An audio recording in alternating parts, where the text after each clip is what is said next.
Assalamualaikum warahmatullahi wabarakatuh. Jumpa lagi dengan saya Miss Ayu dalam pembelajaran sejarah.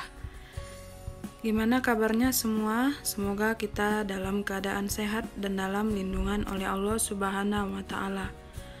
Baiklah, adapun materi kita hari ini yaitu tentang Kerajaan Banten dan Kerajaan Cirebon.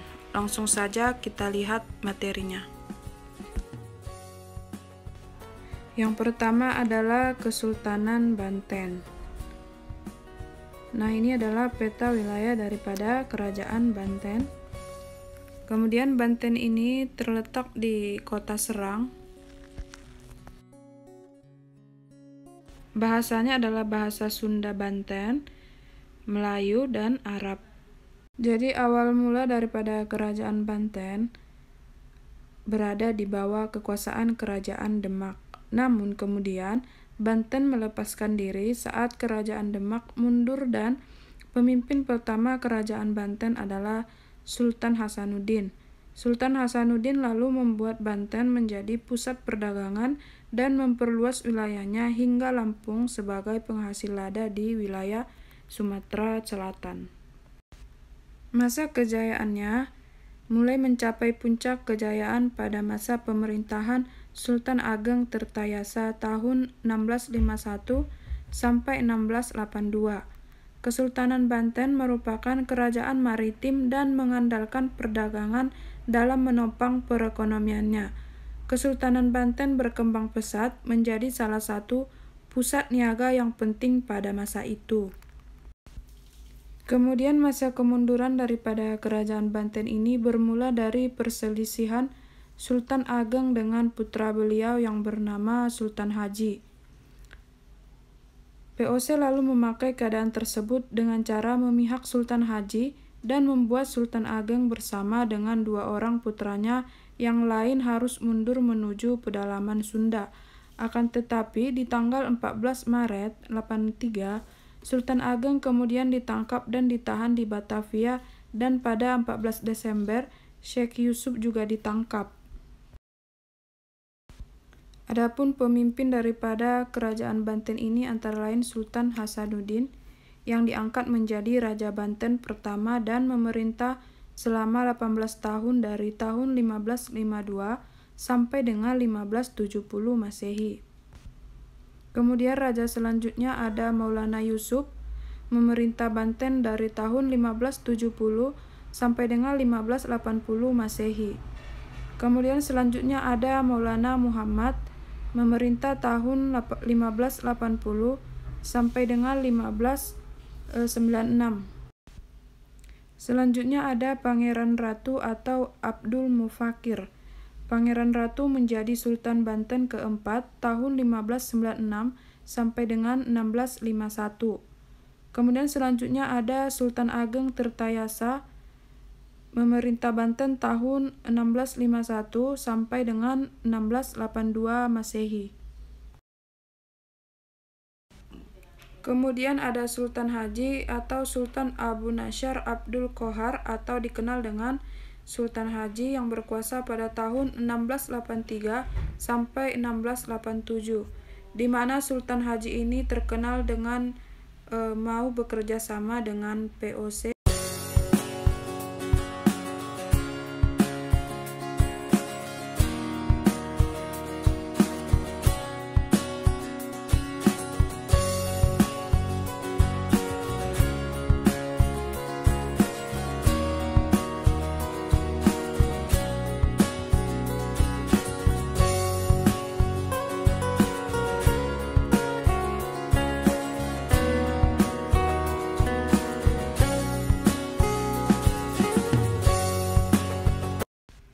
Selanjutnya kita bahas yang kedua yaitu Kesultanan Cirebon.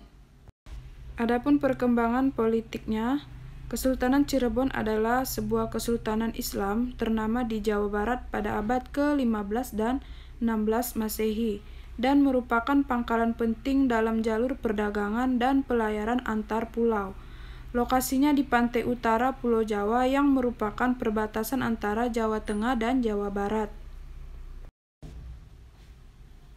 Kemudian Pangeran Cakrabuana atau Pangeran Walasungsang tampil sebagai Raja Cirebon pertama yang memerintah dari Keraton Pakungwati yang dianggap sebagai pendiri Kesultanan Cirebon dan aktif menyebarkan agama Islam.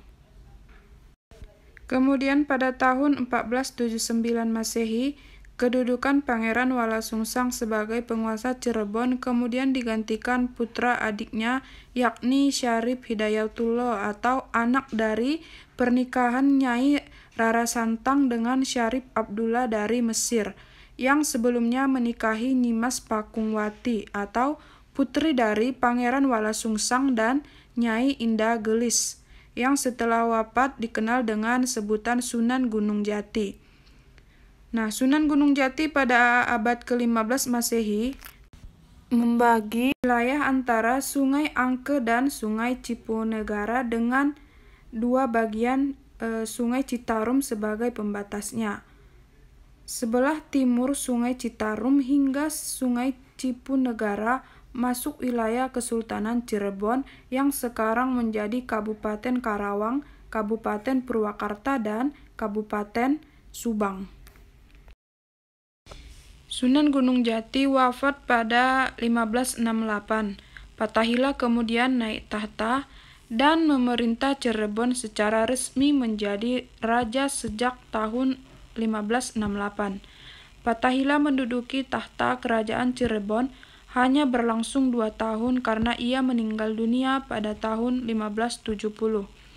Sepeninggal Fatahillah, tahta kerajaan jatuh kepada cucu Sunan Gunung Jati, yaitu Pangeran Mas, putra tertua Pangeran Dipati Karbon atau cicit Sunan Gunung Jati. Pangeran Emas kemudian bergelar Panembahan Ratu I dan memerintah Cirebon selama kurang lebih 81 tahun. Setelah Panembahan Ratu I meninggal dunia pada tahun 1649, pemerintahan Kesultanan Cirebon dilanjutkan oleh cucunya yang bernama Pangeran Rasmi atau Pangeran Abdul Karim, yang kemudian dikenal pula dengan sebutan Panembahan Girilaya atau Panembahan Ratu II. Masa kejayaan daripada Kesultanan Cirebon ini berada pada puncak kejayaan ketika dipimpin oleh Syarif Hidayatullah. Masa kejayaan kerajaan Cirebon diawali dari perkembangan Islam. Pada masa Syarif Hidayatullah, Islam berkembang dengan pesat. Syarif Hidayatullah memperluas wilayah dengan menyiarkan agama Islam pada daerah-daerah kecil. Sejak pemerintahan Syarif Hidayatullah, Bandar Cirebon makin ramai baik untuk berhubungan laut antara Persia, Mesir, dan Arab, Cina, Campa, dan lainnya. Keramaian di Bandar Cirebon sudah menjadi bukti nyata kebesaran Cirebon di kancah internasional, terbukti dengan banyaknya pedagang dari berbagai negara. Dibentuknya sejumlah pasukan laskar dengan semangat yang tinggi yang dipimpin oleh para panglima atau dipati-dipati yang cukup berwibawa dan bisa dipercaya loyalitasnya. Adapun penyebab keruntuhan daripada Kesultanan Cirebon, yaitu menjelang akhir abad ke-17, diwarnai dengan perjanjian-perjanjian POC, antara lain perjanjian pada tanggal 7 Januari 1681, Kesultanan Cirebon mulai dicampuri politik kolonial POC. Bidang ekonomi perdagangan, POC mendapatkan hak monopoli seperti pakaian dan opium. Ekspor komoditi lada, beras, kayu, gula, dan sebagainya berada di tangan POC. Sejak 1697, kekuasaan Keraton Kasepuhan dan Kanoman terbagi lagi atas Kacirebonan dan Kaprabonan. Karena itu, menurut pendapat Sharon Shiddiq, Kesultanan Cirebon sejak 1681 sampai 1940 mengalami kemerosotan karena kolonialisme. Pada tahun-tahun 1909 dan 1926, di mana kekuasaan pemerintahan Kesultanan Cirebon secara resmi dihapuskan dengan disahkannya Gemeenti Cirebon atau Kota Cirebon.